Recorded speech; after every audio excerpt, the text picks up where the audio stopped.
I want to talk a little bit about TPO. What I like about a TPO roof is it is easier to maintenance. When I'm looking at a steep slope asphalt roof, finding a leak and flashing is a pain in the butt.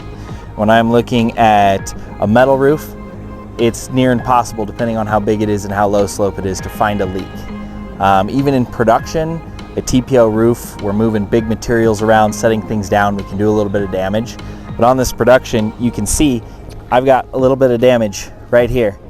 But it's incredibly easy to find and then solve. I'll have a TPO patch over that and it will be good to go.